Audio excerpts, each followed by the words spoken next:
Celestine Whitfield was 34 years old when her best friend sent her a screenshot 2 nights before her 10th anniversary trip. Her seat was gone. Rebooked. Alone. A red-eye, 2 days later, coach, middle seat. Reggie's seat hadn't changed, only the name beside it had. Valerie Cole, 29, a rising associate at his firm. Celestine kept scrolling, a cached message thread, Reggie calling the trip an engagement getaway, confident his wife would find out too late to do anything but accept it. He had no idea what she was capable of. No idea that the modest woman he was quietly discarding controlled more money than his entire company. No idea she had already picked up her phone. She dialed her brother, her voice steady, her hands perfectly still. "Book me first class," she said. 2 days from now, Reggie would learn exactly who he married, and he would never see it coming. Before we dive in, comment where you're watching from today, and if stories like this speak to you, hit subscribe, because tomorrow's story is even more intense. The suitcase was open on the bed, and Celestine Whitfield was being careful. Not careful the way a person is careful when they pack for somewhere beautiful. Careful the way she had learned to be, choosing the plain navy blouse over the silk one, the flat sandals over the heeled ones, the swimsuit cover-up that hid rather than showed. Each item folded and placed with quiet precision, each choice made to take up less space. Outside the bedroom window, the Atlanta sky was still dark. It was just past 5 in the morning. She liked this hour. The house belonged to her in a way it didn't when Reggie was awake. She set a second blouse into the suitcase and smoothed it flat. Turks and Caicos. 10 years. She had suggested the Maldives first, a small, private thing she'd wanted since she was young. Reggie had said the Maldives was a lot for what was really just an anniversary trip. He had already looked at resorts in Turks and Caicos. He had already decided. So, Turks and Caicos it was. She didn't argue. She rarely did anymore. It was easier to let him have the restaurant, the resort, the conversation, the final word. Easier and, she had told herself for years, smarter. Letting Reggie feel large didn't cost her anything real. She believed that once. She wasn't so sure now. Her phone lit up on the nightstand. She already knew who it was before she even looked. "Good morning, Celestine. I hope you're packing something decent for once. Lord knows you've been letting yourself go. Reggie works so hard. The least you can do is look the part." Barbara Whitfield, 63 years old, never wrong about anything, not once in her life, if you asked her. Celestine set the phone face down and kept packing. She had gotten the actual call yesterday. Barbara's voice on the other end, warm and sharp at the same time, the way a knife can be warm from sitting in sunlight. "You used to try harder with your appearance. I'm only saying it because I love you. Reggie's firm is full of beautiful, put-together women. You want to hold his attention, Celestine." She had said, "Thank you, Barbara. I'll keep that in mind." And that was that. The thing about Barbara was that she always framed the cruelty as concern. The weight comments, the remarks about Celestine's hair, her wardrobe, her plainness, always delivered softly, always with that little tilt of the head, like she was doing Celestine a favor by pointing out everything wrong with her. Celestine had learned early that arguing back only fed it. Silence starved it faster. She folded a pair of linen shorts and placed them in the suitcase. Downstairs, she heard Reggie's alarm go off. Then his footsteps, heavy, purposeful, moving toward the bathroom. She had maybe 40 minutes before he came looking for coffee that she would make and he would drink without saying thank you. She zipped the suitcase halfway and left it at the foot of the bed. The red flags were small. That was the thing about them. They were easy to explain away if you wanted to. Reggie taking calls in the back hallway, voice low, door pulled almost shut.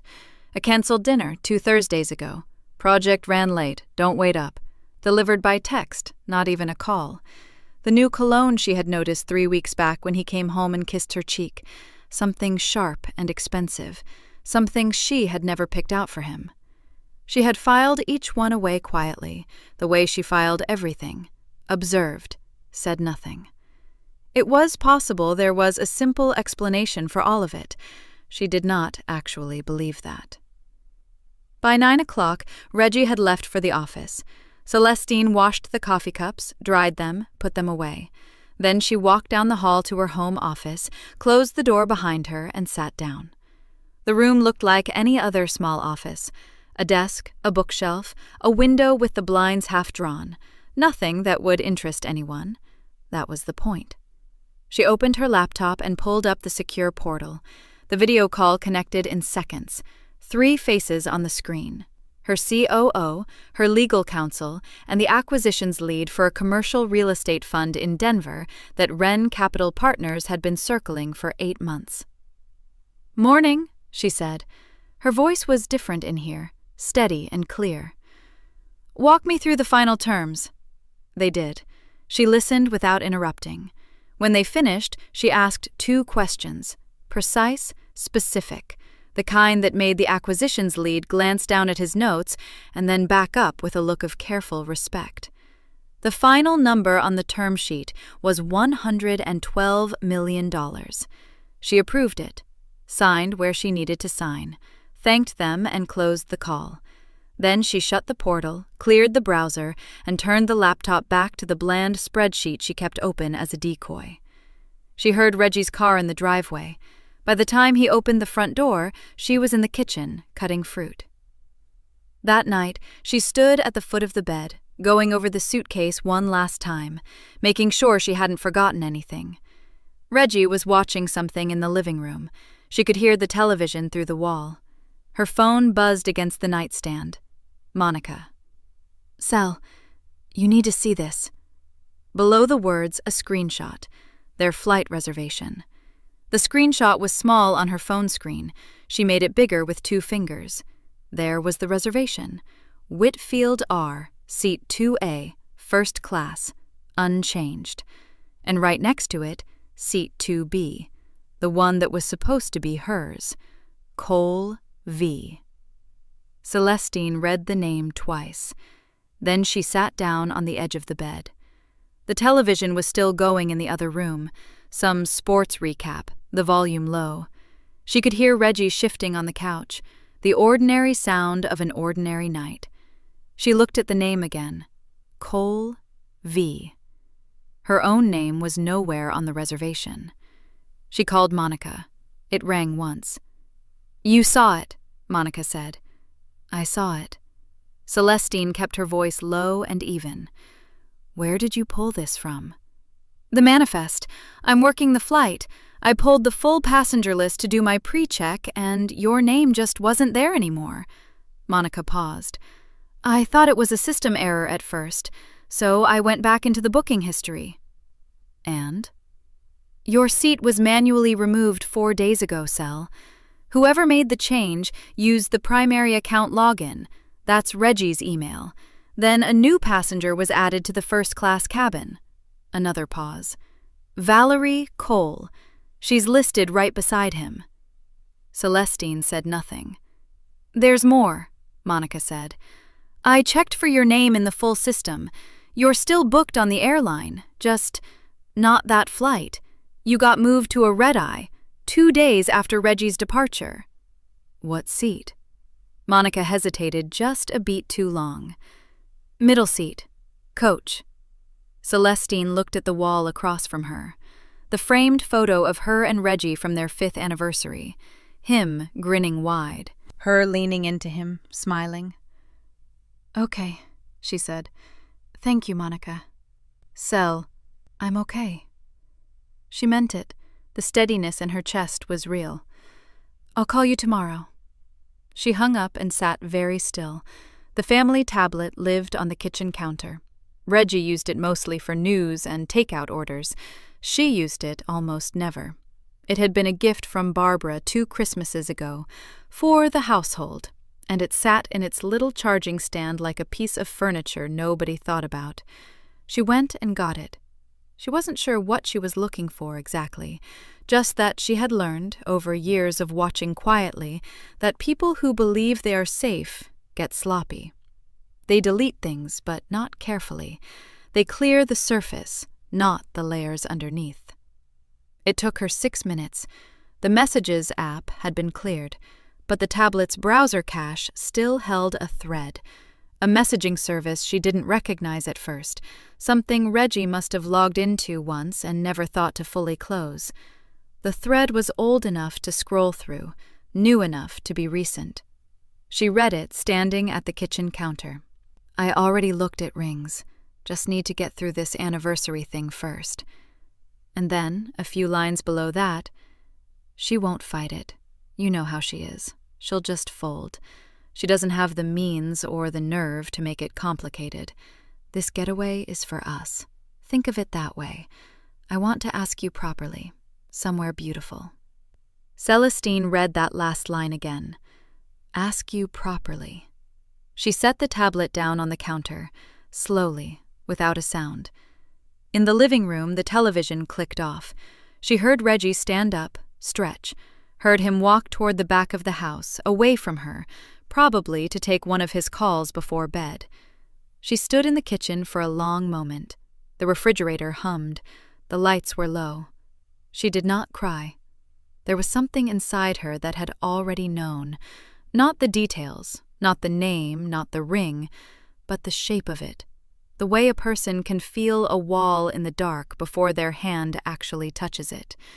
She had been feeling that wall for months. Now she knew exactly where it stood. She picked up the tablet again, took 4 careful screenshots of the thread, and sent them to herself. Then she walked back to the bedroom, closed the door softly, and sat down on her side of the bed. She thought about the suitcase, the flat sandals, the modest swimsuit cover-up chosen to take up less space. She thought about Barbara's voice. She doesn't have the means or the nerve. She thought about 10 years of folded silences and final words given away without a fight. She thought about the term sheet she had signed that morning. $112 million. She picked up her phone and called Isaiah. He answered on the second ring. "Cell, it's late." "I know," she said. "I need you to listen." She told him everything. The manifest, the name, the tablet, the messages, all of it, clean and clear and in order, the way she always did things. Isaiah didn't interrupt once. When she finished, the line was quiet for a moment. "What do you need?" he said. Celestine looked at the suitcase on the floor. Then she looked at the framed photo on the wall. "Book me first class," she said. "Done," Isaiah said. He was already moving. She could hear it. 2 days. That was how long she carried it. 48 hours of normal, of setting his coffee on the counter in the morning, of asking about his week, of sitting across from him at dinner and passing the bread and saying nothing that mattered. She was very good at normal. She had been practicing it for years. Reggie didn't notice anything different. That told her something, too. On the morning of the flight, she was up before him. She showered, dressed, and pulled her hair back the way she always did. Small earrings, flat shoes. She looked exactly like the woman he expected to see. Her real outfit, a deep ivory wrap dress, pressed and folded, was already at Isaiah's office. She would change before she boarded. That had been Isaiah's idea. "Make sure he sees you small one last time," he'd said. "Let him feel confident." She had agreed. Reggie came downstairs carrying his bag, already dressed sharp. Charcoal blazer, his good watch, the one he wore when he wanted people to notice him. He looked at her over the rim of his coffee cup. "Ride share confirmed?" he asked. "Should be here in 20 minutes, she said. He nodded, relaxed, already somewhere else in his head. Her phone buzzed at 8:47. She looked at it and then looked at him. "Mine's delayed," she said, making her voice easy, a little apologetic. 15-minute wait. Reggie was already picking up his bag. "I'll just head ahead. No sense both of us waiting around." He said it like he was doing her a favor. "Of course," she said. He kissed her cheek, quick, dry, automatic. See you on the plane." She watched him walk out the front door. She stood at the window and saw him climb into the car waiting at the curb. The car he had arranged himself, earlier than the one he'd told her about. She had known it would be there. She let out a long, slow breath. Then she picked up her bag, walked to the door, and called her real car. Isaiah met her at the Delta Sky Club on the departures level. He had a garment bag over one arm and a folder tucked under the other. "Flight's on time," he said. "Monica's crew is already on board." He handed her the garment bag. "You've got 20 minutes. She took it without a word and walked to the restroom. When she came out, she was wearing the ivory dress, low heels, her good watch, the one she never wore around Reggie because it cost more than his car, and she'd never felt like explaining it. Her hair was still pulled back, but deliberately now, the way she looked when she walked into boardrooms. Isaiah looked at her and didn't say anything for a moment. "Ready?" he finally said. "I've been ready," she said.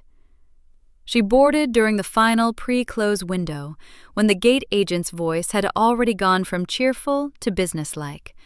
She walked down the jet bridge at a measured pace, folder in her carry-on, champagne not yet in hand. She stepped through the cabin door. First class was nearly full.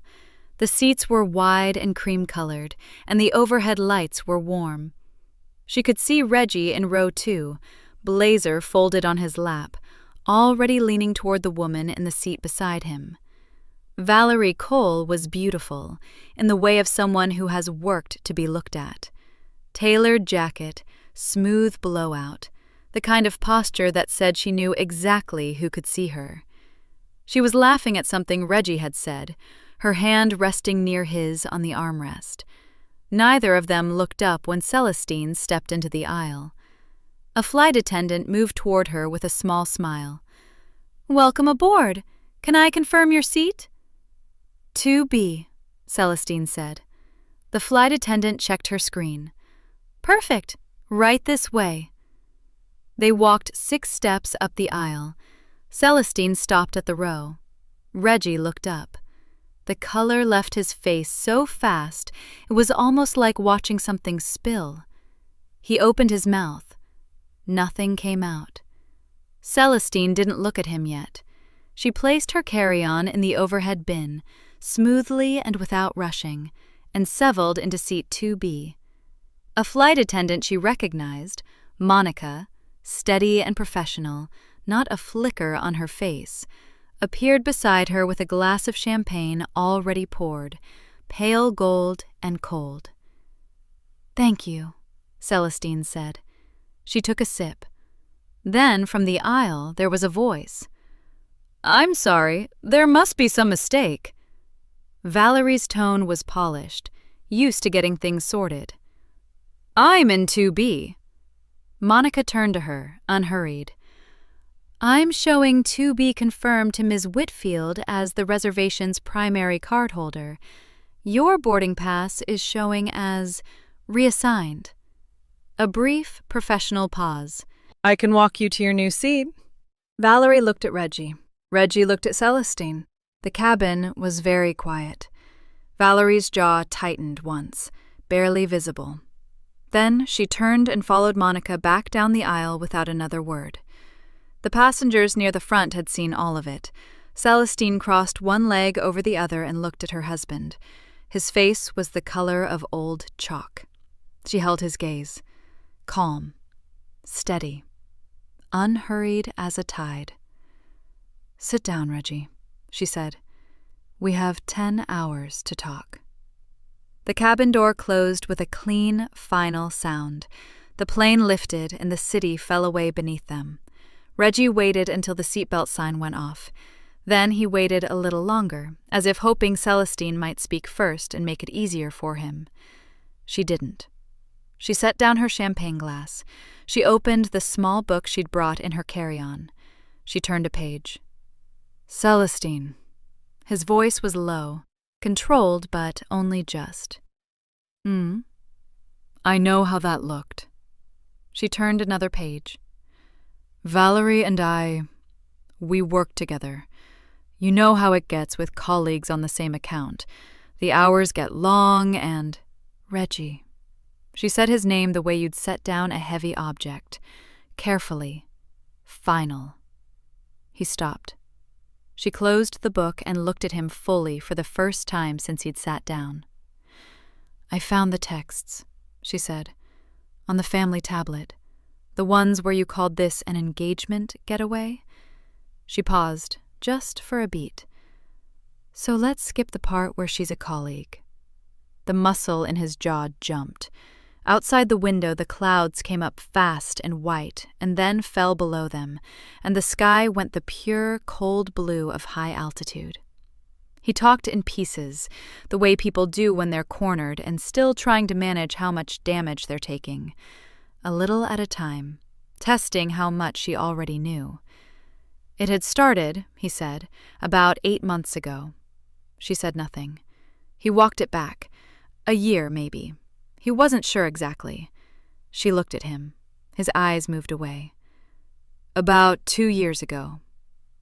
There it is, she said quietly. 2 years. She had made his coffee every morning for 2 years. She had passed him the bread. She had worn small earrings and flat shoes and made herself easy to overlook. And for 2 full years, the man sitting beside her had been somewhere else entirely. She did not let the feeling into her face. And the divorce, she said. You were going to ask when we got back. He was quiet for a long moment. I thought it would be better. After a trip. Give us both some closure first. Closure, she repeated. Celestine, what did you tell her when you called this an engagement getaway? She kept her voice even, no heat in it. Did you already have a ring? He looked at the window. That was its own answer. She picked up her champagne glass again and took a small sip.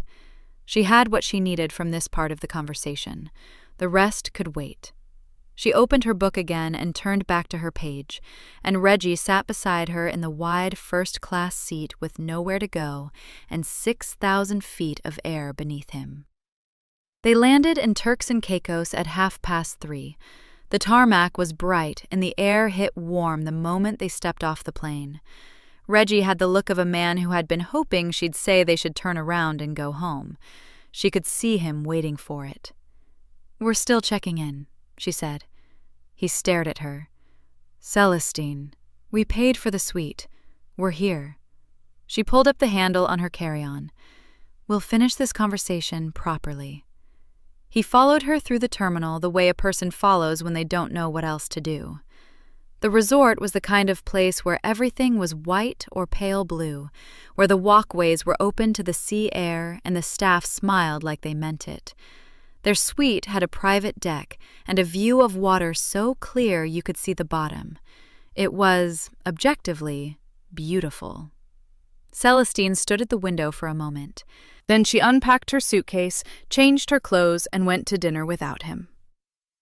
That night, Reggie fell asleep before 10. She had expected that. Guilt does that to people, drives them toward unconsciousness like a tide going out. She sat in the chair beside the window, her laptop balanced on her knees, the room dark except for the screen's pale light. Outside, the water made a low, steady sound against the beach. She opened the joint household account, the one Reggie managed, the one she had let him manage because it had seemed, once, like something small to give him. She started with the last 12 months and scrolled backward. It didn't take long. Hotel charges, a jewelry retailer in Midtown, a restaurant she'd never been to, a flight booking that didn't match any trip she'd taken, another hotel, another. She kept scrolling. Her face didn't change, but her hand tightened, very slightly, on the edge of the laptop. He had been spending from this account for over a year, not carelessly, carefully, just under amounts that would trigger automatic alerts, spaced out, patient about it, the way you're patient when you believe the other person isn't paying attention. He had believed she wasn't paying attention. She took screenshots. Every single transaction, going back 14 months. Hotel names, dates, amounts. The jewelry purchase with its clean, expensive total. She opened a message to Isaiah. She attached the screenshots.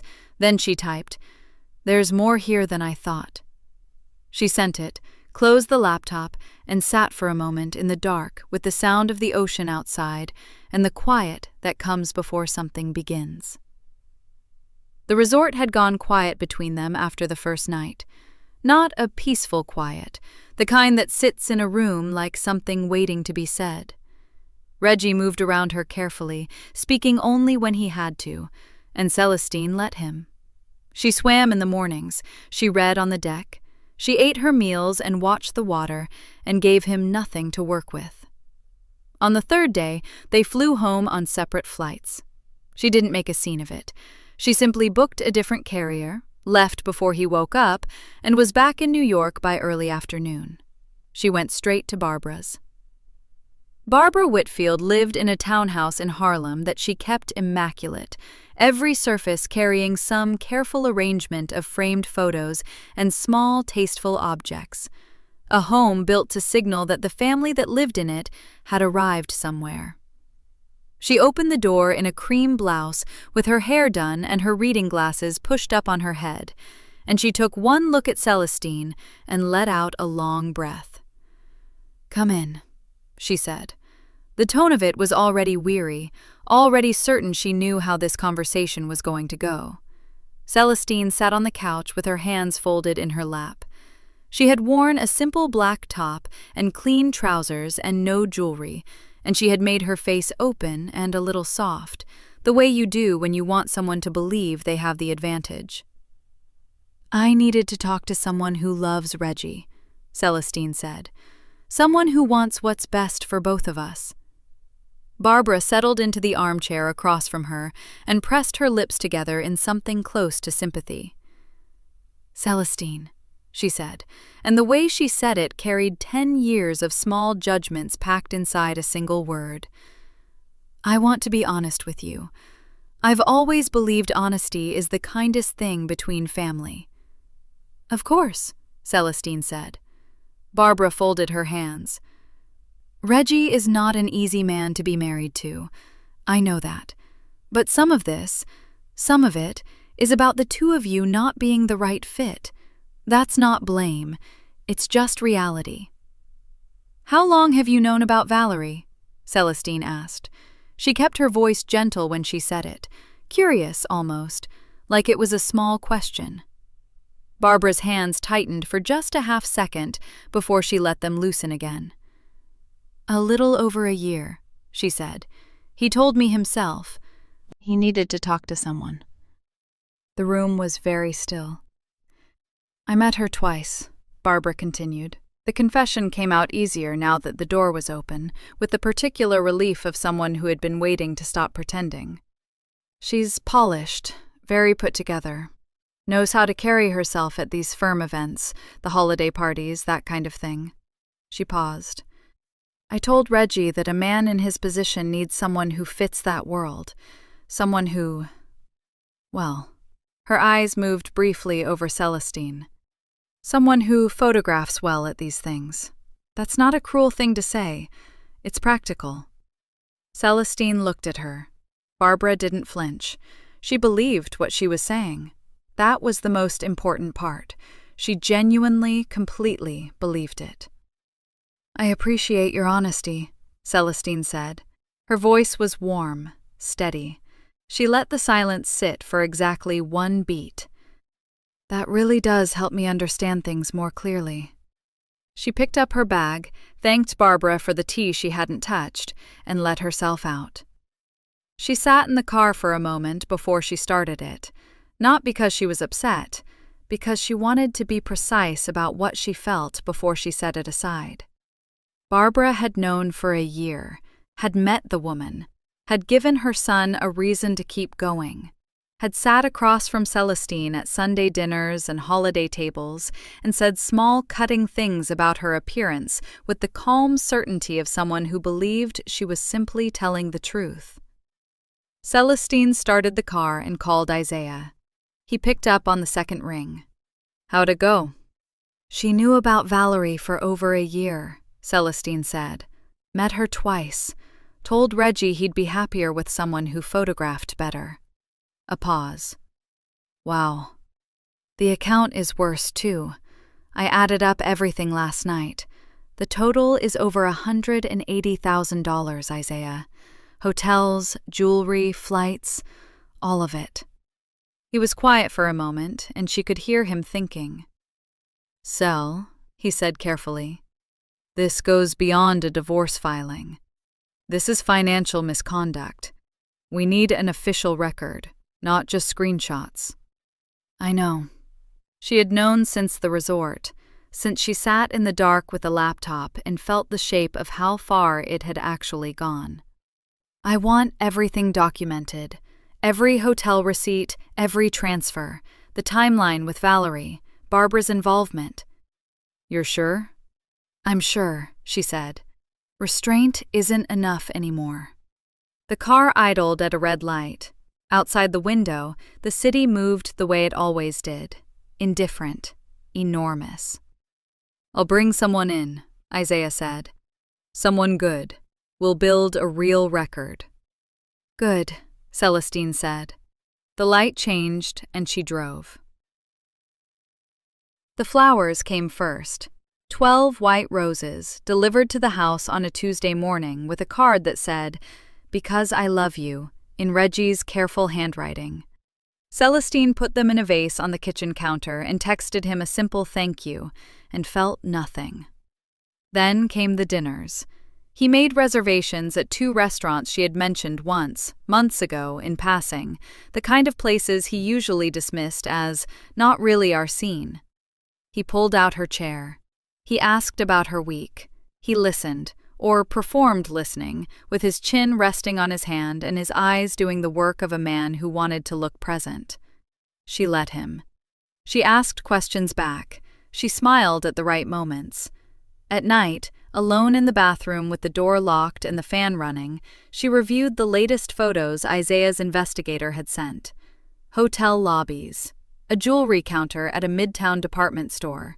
Reggie and Valerie walking together on a street in the West Village, close enough that their shoulders touched. Celestine forwarded them to Isaiah and went to bed. The guilt trip came in the second week. They were doing dishes after a quiet dinner at home when Reggie set down his glass and said, in the careful voice of someone who had rehearsed this, I need you to understand something, Cel. This didn't happen in a vacuum. She turned off the faucet and waited. You were never really here, he said. Emotionally, I mean. Even when we were in the same room, I'd try to connect and you'd be somewhere else entirely. He shook his head like it still hurt him. A man can only reach for so long before he stops reaching. She looked at him for a moment. The kitchen light was warm. His face was arranged into something wounded and sincere. I hear you, she said. That was all she gave him, 3 words and a look that revealed nothing. He waited for more. When it didn't come, his expression shifted just slightly, a flicker of frustration he couldn't quite hide. He had expected tears or a denial or a fight he could win on his own terms. She picked up her dish towel and dried her hands. The threat came 3 days later, almost casual, dropped at the tail end of a conversation about the house. You know, Reggie said, leaning against the door frame of the kitchen with his arms crossed, a divorce isn't going to go the way you're imagining. I have an income, a real income, a position. He said position like the word itself had weight. You have your little consulting work, but at the end of the day, what does that add up to? A judge looks at the numbers and you'd be starting from nothing. That's just reality. Celestine set down her coffee mug. You're probably right, she said. I haven't thought it all through yet. The tension in his shoulders dropped. He nodded slowly, satisfied, and went back to his phone. She watched him for a moment, the ease that came back into his posture, the way his thumb moved across the screen, and thought about all the ways a person could be completely wrong about what they knew. Isaiah called on a Thursday evening while Celestine was sitting on the back deck watching the last of the daylight thin out over the rooftops. "I found something," he said. His voice was level, but she knew her brother well enough to hear what was underneath it. "Tell me." "I've been digging into Callahan Meridian's financials. Their expansion, the one Reggie's been staking his whole future on, all the new hires, the office build-out, the Valerie is going to make partner plan. It's all sitting on a private equity round they closed about 3 years ago." He paused. "The lead investor is an anonymous holding company, filed under a blind entity name, nearly 40% of the new capital structure." The deck was quiet around her. Somewhere down the block, a car door closed. "I cross-referenced the filing signatures," Isaiah continued. "The registered agent, the fund structure, the legal language." Another pause, shorter this time. "Cell. It's Ren." She didn't say anything. "It's your fund," Isaiah said. "Ren Capital is sitting on 40% of the company that employs him. Has been for 3 years. Reggie has spent 2 years planning a future on top of money that is yours, and he has absolutely no idea." The last of the light was going now, the sky moving from orange into a deep, flat gray. Celestine sat very still. She had invested in Callahan Meridian before she and Reggie were even engaged. A promising mid-size firm, good fundamentals, quiet upside. She had done it the way she did everything, under a blind name, without sentiment, because it was a sound decision. She had not thought about it in years. Reggie had told her, just 3 days ago, that she would walk away with nothing. He worked inside a company she owned. "Okay," Celestine said. Her voice was even, quiet, the way it always was when something had become absolutely clear to her. "Okay," she said again. "Let's talk about what comes next." She told Reggie on a Friday morning over coffee. "I've been thinking," Celestine said. She kept her voice soft, a little tired, the voice of a woman who had finally worn herself down to acceptance. "I think you're right. We should talk terms." Reggie looked up from his phone. Something moved across his face. Relief, mostly, but underneath it something more calculated. The look of a man who had been waiting for the tide to turn his way. "I think that's the right move," he said carefully. "For both of us." "I just want it to be clean," she said. "Fair," he nodded, slowly, like he was being reasonable. "That's all I want, too," he said. She picked up her mug and went back to looking out the kitchen window, and she let him believe it. What actually happened over the next 4 days had nothing to do with fairness, and everything to do with precision. Isaiah worked from his firm's office on the west side of the city, pulling 12-hour stretches with 2 paralegals and a forensic accountant who had spent 15 years untangling exactly this kind of hidden financial damage. They built the legal filing from the ground up, every withdrawal documented, every hotel charge dated and sourced, every transfer Reggie had made from the joint household account mapped against a corresponding receipt Isaiah's investigator had already collected. $183,000, accounted for to the last cent, moved out of an account Reggie had managed because Celestine had let him, because it had never mattered to her, because she had so much more money somewhere else that she had not even watched it closely. That carelessness had cost her. She had decided not to make that mistake twice. While Isaiah handled the filing, Celestine drafted the letter herself. Not Isaiah, not a proxy. Her. On Ren Capital Partners' letterhead, under her signature, requesting a private meeting with Preston Callahan at his earliest convenience to discuss the firm's current capital structure and an issue of investor concern. Professional, precise, calibrated to say everything to someone who knew how to read it and nothing to anyone who didn't. She sent it on a Tuesday afternoon. Callahan's office responded within 2 hours. They confirmed Saturday morning, 9 o'clock, at the firm. Valerie called Reggie on Wednesday night. Celestine didn't hear it. She was in her home office with the door shut, reviewing the final version of the legal filing Isaiah had sent over. But she heard him afterward, his voice in the hallway, lower than usual, the particular careful quiet of a man trying not to be overheard. "I know," he was saying. "I know. Just a little more time." A pause. "She's coming around. I told you she would." Another pause, shorter. Valerie, I need you to trust me right now." Celestine highlighted a line in the document, confirmed the figure, moved on. She heard him say, "Soon. I promise you soon." She closed the document, filed it in the folder labeled Final, and went to make herself a cup of tea. The dinner invitation went out on Thursday. Celestine called Barbara directly, which she knew would be the right move. Barbara responded to being consulted. She responded to being treated as necessary. Celestine told her she had come to terms with the end of the marriage and wanted one final conversation with the family present. Civil, private, no lawyers. "I just think we owe each other that much," she said. Barbara paused for only a moment before agreeing. She told Reggie that evening, keeping it brief. "I called your mother. I'd like us all to sit down together Friday night. One dinner, just to close this the right way." He looked at her with that same measuring expression he'd been wearing for weeks, looking for the catch, looking for the fight he still expected her to pick. "Okay," he said finally. "That's mature." She said nothing.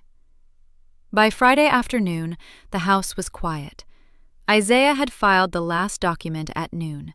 Celestine had confirmed the Callahan meeting for Saturday morning through Wren Capital's assistant, verified the time, verified the address. Every piece was where it needed to be. She was sitting at the kitchen table reviewing the evening's paperwork, not to memorize it, she already had, but because there was something steadying about holding it in her hands, when Isaiah called. "Everything's filed," he said. "Clean record. Nothing they can touch."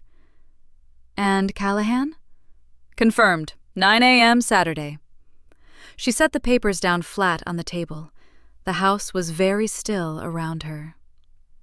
"Everything's in place," she said. Isaiah was quiet for a beat. When he spoke again, his voice was calm and solid as stone. "Then let's finish this." The table looked the way Celestine had always made it look for family dinners, a white cloth ironed flat, 3 candles down the center, lit, good plates, the ones Barbara had once called too plain for entertaining, positioned precisely at each seat, a pitcher of water, a bottle of red wine Celestine had opened and set to breathe an hour before anyone arrived. It looked like a peace offering. That was the point. Barbara arrived first, which was typical. She came through the front door with the practiced ease of a woman who had long ago decided she belonged in any room she entered. Cheeks kissed the air beside Celestine's face, and then made a slow visual pass over the dining room the way she always did, cataloging, looking for something to improve. "It's nice that you kept it simple," Barbara said, settling her purse over the back of her chair. She glanced at Celestine's dress, dark green, fitted, understated. "Though you could have made a little more effort, given the occasion." "I think I made exactly the right amount of effort," Celestine said. Barbara blinked, then smiled, the way she always did when she wasn't sure if she'd been answered or dismissed. Isaiah arrived 2 minutes later. He set his briefcase by the door, accepted a glass of water, and took the seat to Celestine's left. He didn't say much. He didn't need to. His presence was its own kind of statement. A corporate attorney who had driven across the city on a Friday night to sit at a family dinner brought something with him beyond good manners. Reggie noticed. She watched him clock it the moment he walked in. The briefcase, Isaiah's expression, the particular stillness in the room. And then she watched him decide not to say anything about it, which told her everything. He sat across from her, poured himself a generous glass of wine. "So," he said, "we're doing this." "We're doing this," Celestine agreed. She let them eat first. Not much. Enough. Enough that the table felt inhabited, that the candles had burned down a centimeter, that Reggie had relaxed just slightly into a second glass of wine, and Barbara had started talking about a neighbor's kitchen renovation, filling the silence the way she always did when silence made her uneasy.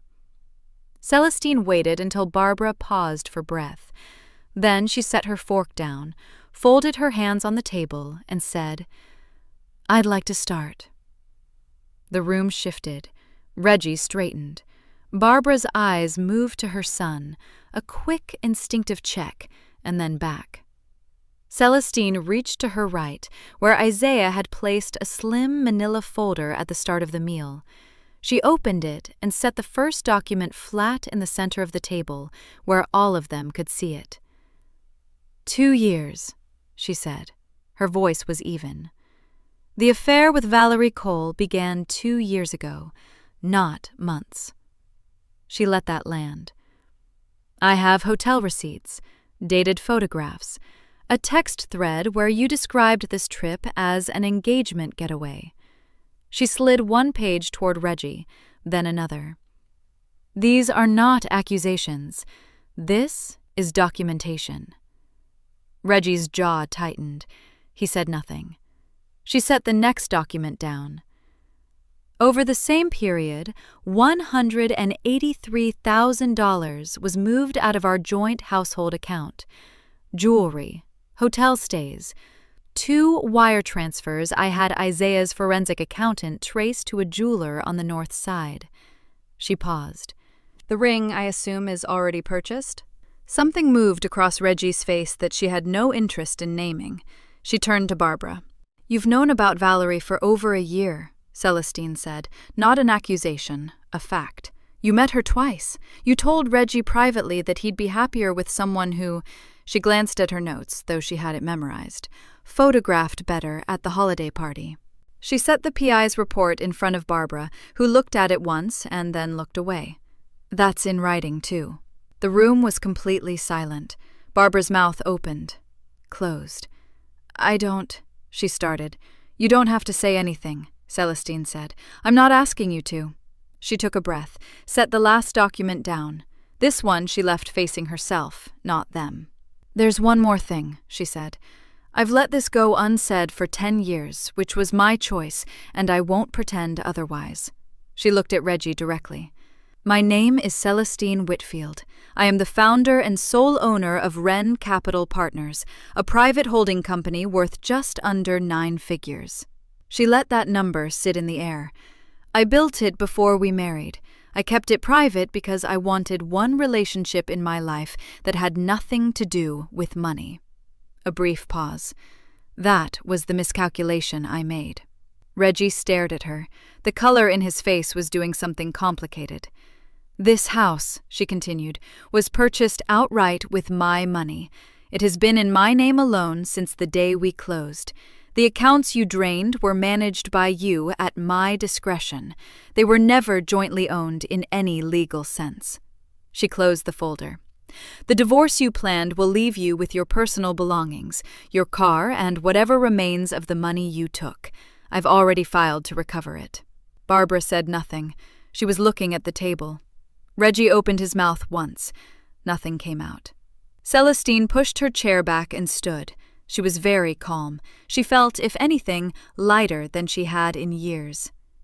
I have a meeting in the morning, she said. I'll let you two talk. She left them sitting there, the candles still burning, the wine barely touched, the room entirely silent behind her. The building was glass and steel, 42 floors on the east side of downtown, with a lobby that smelled like money. Polished marble, fresh flowers, the kind of quiet that cost a lot to maintain. Celestine had been inside it before, twice for Reggie's holiday parties, where she had stood with a glass of something sparkling and smiled pleasantly while his colleagues looked through her. She walked through the revolving door at 8:58. She was wearing navy, a well-cut blazer, slim trousers, low heels. Her hair was up. She carried a single leather portfolio under her arm, the kind that didn't announce itself. She looked composed. She looked like someone who had somewhere to be and knew exactly how to get there. The receptionist smiled up at her. "Celestine Whitfield for Preston Callahan?" she said. 9 o'clock. Callahan's assistant walked her up to the 38th floor and left her in a boardroom with floor-to-ceiling windows facing the city. A long table, high-backed chairs, a credenza with coffee and water, and a small bowl of fruit no one ever ate. Preston Callahan came in 4 minutes later. He was a big man, broad through the shoulders, with white hair cropped close and the kind of handshake that wanted you to know something about him. Late 50s, the look of someone who had spent 3 decades building something and intended to protect it. "Ms. Whitfield," he said, "I'll be honest. When my office got your request, I wasn't sure what to expect." "I appreciate you making the time," Celestine said. She sat. He sat. She opened the portfolio. "Let me be direct, Mr. Callahan," she said. "I think that's the most useful thing for both of us this morning." He nodded once, a man who respected directness, or wanted to appear to. She slid a single document across the table, a summary page, cleanly formatted, with the Wren Capital Partners letterhead centered at the top. "Wren Capital Partners," she said, "is the anonymous holding entity that participated in your Series B private equity round 3 years ago. We currently hold just under 40% of the capital structure supporting your firm's expansion." She paused to let him read the number on the page. "I am the founder and sole owner of Wren Capital. That company is mine." Callahan looked at the document. He looked at it for a long moment. Then he looked up at her. His expression had changed. The easy boardroom confidence was still there, but something behind it had recalibrated. The quiet, rapid adjustment of a man who understood what she had just told him, and what it meant for the person sitting across from him. "I wasn't aware," he said carefully. "No one was," Celestine said. "That was by design. It no longer needs to be." She slid a second document across. This one was thicker. "I'm here because I need to discuss one of your employees," she said. "Reginald Whitfield, VP of Business Development." She kept her voice level. "Over the past 2 years, Mr. Whitfield has been conducting an ongoing affair with a subordinate colleague, Ms. Valerie Cole. That relationship involved repeated misuse of shared financial resources and a documented pattern of conduct that I believe represents both a reputational and a fiduciary risk to this firm." She folded her hands on the table. "I am exercising my rights as majority stakeholder to require his immediate removal." Callahan opened the second document. He read slowly, carefully, the way a man reads something when he knows it will require a decision. The room was quiet. 38 floors up, the city moved below them in silence. He closed the document. "I'll need to loop in our general counsel," he said. "Of course," Celestine said. "Isaiah Whitfield, my brother and outside counsel for Wren Capital, is available as of this morning to coordinate whatever your team requires." Something passed through Callahan's expression. Not surprise exactly, more like the recognition that she had arrived fully prepared, that there was no angle of this conversation she hadn't already considered and closed off. "This will be handled today," he said. "I expect so," Celestine said. By 2 in the afternoon, Reggie's keycard had been deactivated. By 2:30, a member of HR and a building security officer walked him to his office, watched him clear his desk into a box, and walked him back to the elevator. She heard about it from Isaiah, who had spoken to Callahan's general counsel directly. Apparently, Reggie had argued. Apparently, he had used her name. Apparently, it had not helped. Word moved through the 38th floor the way it always did, fast, through whispers, through the particular silence that falls over an open office when something irreversible has just happened. Valerie Cole learned at 3:15, when a senior partner stopped by her desk to let her know that the promotion review she'd been expecting would be delayed indefinitely given recent personnel changes. She didn't know yet what those changes meant for her own standing. She would, but not from Celestine. That wasn't Celestine's concern. Celestine walked out of the building at 9:47 into cool morning air and checked her phone. A message from Isaiah. "It's done. Now the rest is just paperwork." She read it once, put her phone in her bag, and kept walking. The divorce moved fast. Reggie had expected a fight. He had expected tears, maybe, pleading, the kind of messy, grinding legal battle that favors the person with more money, which he had always believed was him. Instead, Isaiah filed the paperwork on a Monday morning, and by Friday, Reggie had read through the prenuptial agreement he had once waved off as unnecessary. "We're forever, Cel, what's the point?" And understood for the first time exactly what it said. Nearly everything was hers. The house, the accounts in her name, every dollar she had brought into the marriage and every dollar that had grown from it. The joint household account he had drained, the one with the hotel receipts and the jewelry charges and the ring deposit he had never mentioned, had never been legally shared to begin with. Isaiah had made sure of that before the ink was dry 10 years ago. What Reggie had taken, Celestine got back. The rest, he didn't have. He contested 2 items. Isaiah responded with documentation so thorough and so precise that Reggie's own attorney advised him to let it go. He let it go. Barbara called 4 times in the first 2 weeks. The first call, Celestine let go to voicemail. The message was long. It used words like family and forgiveness and what's done is done. It also, near the end, found a way to suggest that Celestine might have been partly responsible for the distance in the marriage. Old habits. Celestine deleted it without replying. The second call came 3 days later, a shorter message this time, softer in tone. Barbara said she missed her, said she hoped they could have coffee. The third call, no message. The fourth call, Celestine answered. "Barbara," she said, a pause on the other end. Barbara had not expected her to pick up. "Celestine," her voice was careful. "I'm glad you answered. I've been hoping we could—" "I know what you've been hoping," Celestine said, not unkindly, just plainly. "I'm not going to do that. I just think if we could sit down and—" "You knew about Valerie for over a year," Celestine said. "You met her. You told Reggie he deserved better than me." She let a beat pass. "There's nothing to sit down about." Barbara was quiet. "I hope you're well," Celestine said, and she meant it, in the distant, uncomplicated way you mean something about a stranger. "Take care of yourself." She hung up. She never spoke to Barbara Whitfield again. The rest of the Whitfield family was less complicated than Celestine had expected. People talk. The story got out, not through Celestine, who said very little to anyone outside Isaiah and Monica, but through the natural way truth tends to move when you stop burying it. Reggie's own cousin called Celestine in the 3rd week, then an aunt she had always liked, then 2 more people she hadn't expected. They had all heard. They had all chosen. Reggie relocated to Atlanta in the 4th month. Celestine heard this from Isaiah, who had heard it from someone at the firm. She didn't look him up. She didn't need to know the details. Where he went was no longer any of her business.